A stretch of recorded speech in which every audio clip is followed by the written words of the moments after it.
क्या आपको पता है कि पिछले जन्म में किए गए पाप इस जन्म में कैसे वापस मिलते हैं? एक बार श्री कृष्ण और अर्जुन वेश बदलकर पृथ्वी लोक में घूमने आए। रास्ते में एक बूढ़ी महिला राजा के द्वार के पास भिक्षा मांग रही थी। तभी राजा वहां से बाहर निकल रहा था। उसने उस बूढ़ी औरत को देखकर गुस्से में उसकी भिक्षा पात्र फेंक दी और उसे बेरहमी से लात मार दी। यह सब श्री कृष्ण देख रहे थे। वह बूढ़ी औरत दुखी होकर रोते हुए अपनी पात्र उठाकर घर की ओर चली गई। यह देखकर कृष्ण और अर्जुन उसके पीछे पीछे गए। कुछ दूर जाने के बाद कृष्ण ने अर्जुन से कहा, अर्जुन तुम उस बूढ़ी महिला के घर जाओ और भिक्षा मांगो। अर्जुन ने कहा ठीक है और उस वृद्धा के घर जाकर बोला, माँ मुझे बहुत भूख लगी है, क्या थोड़ा सा भोजन मिल सकता है? वह बूढ़ी औरत अपने खाने का ही भोजन अर्जुन को दे देती है। अर्जुन भोजन करके वापस कृष्ण के पास आ जाता है। कुछ वर्षों बाद कृष्ण और अर्जुन फिर से पृथ्वी लोक में घूमने आते हैं। रास्ते में एक महल में बड़ा उत्सव और भोज चल रहा होता है। यह देखकर कृष्ण अर्जुन से कहते हैं, अर्जुन अंदर जाकर उस नवजात बच्ची को देखो। अर्जुन अंदर जाता है और जब वह झूले में पड़ी बच्ची को देखता है तो वह बच्ची उसे देखकर कहती है, क्या हुआ,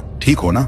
यह सुनकर अर्जुन हैरान रह जाता है और वापस कृष्ण के पास आ जाता है। वापसी में अर्जुन देखता है कि एक बीमार कुत्ता जमीन पर पड़े बचे हुए भोजन को खाने की कोशिश करता है, लेकिन दूसरे कुत्ते उसे भौंककर भगा देते हैं। अर्जुन यह सब देखकर कृष्ण से पूछता है, हे कृष्ण ये सब क्या हो रहा है? तब श्री कृष्ण कहते हैं, अर्जुन वह छोटी बच्ची वही भिखारिन है जिसने पिछले जन्म में तुम्हारी भूख मिटाई थी, और वह बीमार कुत्ता वही राजा है जिसने उस बूढ़ी औरत को लात मारी थी। ये सब उनके पिछले जन्म के कर्मों का फल है। दोस्तों जय श्री कृष्ण कमेंट में जरूर लिखें।